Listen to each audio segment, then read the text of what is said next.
Firin ini kan sebagai Cahada Pilgub NTB begitu. Nah, alasannya apa sih Pak?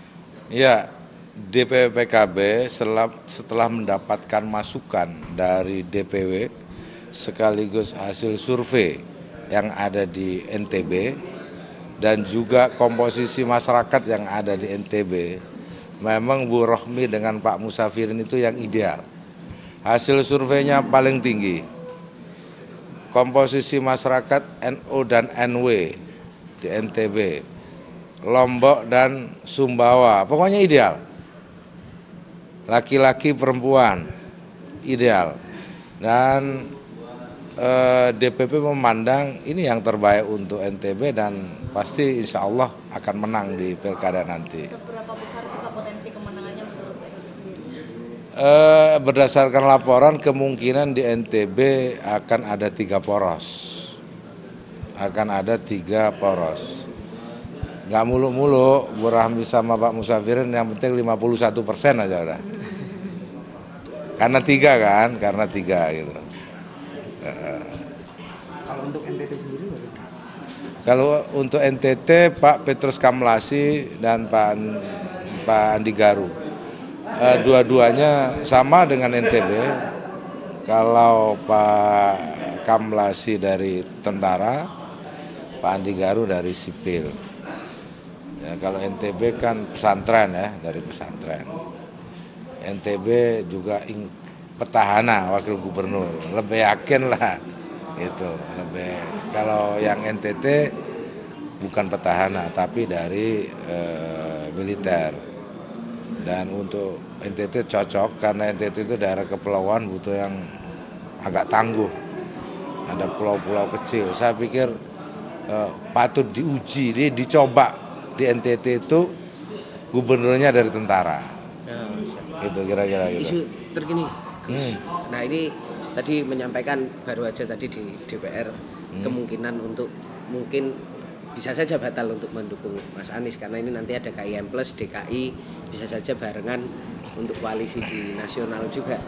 Nah, ini sebenarnya siapa ini Gus? Udah ada calon-calon yang kayaknya kira-kira PKB selain Pak Anies apa emang?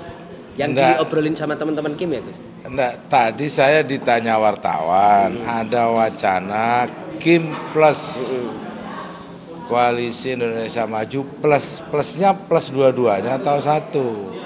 Kalau plus dua-duanya maka akan ada 1 poros saja di DKI. Kotak kosong berarti Gus? Ya begitu kalau memang semuanya kompak ingin bersama ya kotak kosong di DKI. Tapi artinya maksudnya Kim Plus ini kalau misalnya bisa gabung jadi satu tetap yang ingin diusung Mas Anies atau ada tokoh lain sebenarnya? Saya belum tahu opsinya siapa. Nanti tetapi bahwa gagasan kebersamaan, kolaborasi dengan istilah Kim Plus bagi PKB silahkan saja. Berarti PKB setuju, bisa dibilang setuju dengan gagasan. Mempertimbangkan belum setuju. Kita pertimbangkan sebagai bagian agar di DKI ini tidak banyak gejolak. Pertimbangannya gejolak ya Pak? Kebersamaan gitu. Eksesnya kan gejolak. Kalau kita sudah bersama-sama nggak ada gejolak. Tapi kalau centang perenang, apalagi ada 3 poros, misalkan, ya pasti ada akses. Apalagi ada 2 poros, lebih punya akses. Itu kan sudah pernah terjadi di DKI gitu maksudnya. Terus sebenarnya ini kan kayaknya kemarin komunikasi waktu Harlah itu kan sama Pak Dasko cukup kenceng ini katanya ini. Ini sebenarnya sampai hari ini obrolan-obrolan soal terutama pilkada DKI itu dengan Pak Dasko gitu antara PKB dengan Pak Dasko itu berjalan nggak sih Gus? Kalau saya secara pribadi saya nggak begitu tahu ya. Tapi yang jelas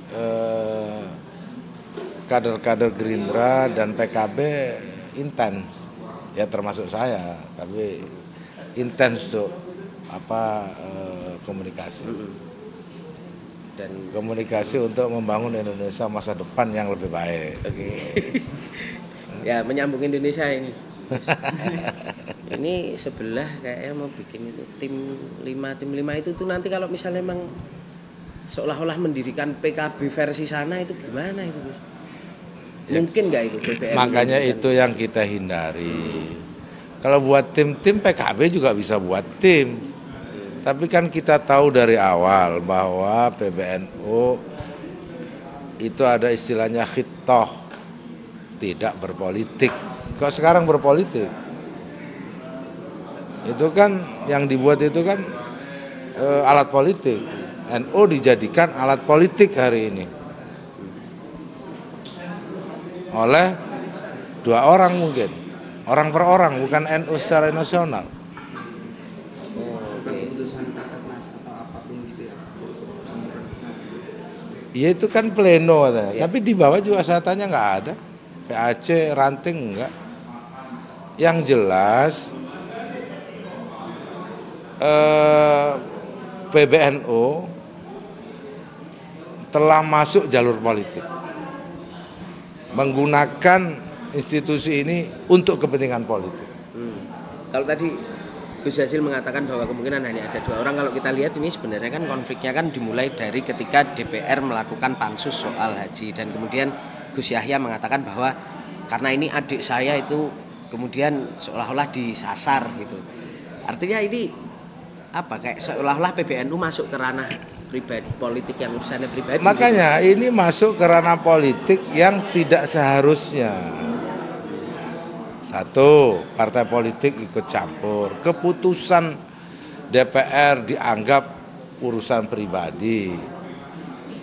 Nah, yang begitu itu namanya mempolitisir NU. Gitu. Jadi kalau diterus-teruskan, kisruhan itu kan dibuat oleh PBNU bukan oleh PKB. Makanya jangan inilah jalur, kita ada di jalur masing-masing aja. Dulu inginnya begitu, ngomong di depan semuanya PBNU tidak akan berpolitik. Hari ini itu kan namanya mencela-mencele. Ada upaya rembuk bersama atau apa gitu? Mediasi gitu, duduk bersama gitu gak sih? Gak perlu itu, hentikan saja yang kekisruhan itu. Dimulai dari yang membuat kisruh, kok kita disuruh menghentikan? Iya. Sini kemarin kan PBNU mengutus Anwar Iskandar sama Amin Said buat nyelesain masalah inilah. Itu udah ke PKB belum, maksudnya komunikasi dengan jajaran PKB gitu? Itulah produk politik yang dibuat oleh PBNU, artinya berpolitik. Kalau sudah berpolitik, dia keluar jalur khitoh, untuk apa diurusi? Kalau sudah keluar jalur, gitu. Kita juga bisa membuat PBNU, bisa juga. Tapi kan nggak kita lakukan. Kalau buat tim-tim itu bisa juga kita. Tapi kan bukan wewenang kita. Gini maksud saya, sudahlah kita lihat jamaah kita, anggota NU dan PKB yang asik di bawah, jangan diajak kisruh. Giliran kisruh PKB yang dituntut untuk memadamkan apinya dari situ. Padamkan aja, kalau sudah selesai itu PBNU umumkan bahwa tidak ada lagi pansus pengambil alihan PKB, selesai sudah. Selesai, ditutup ya. Iya kan?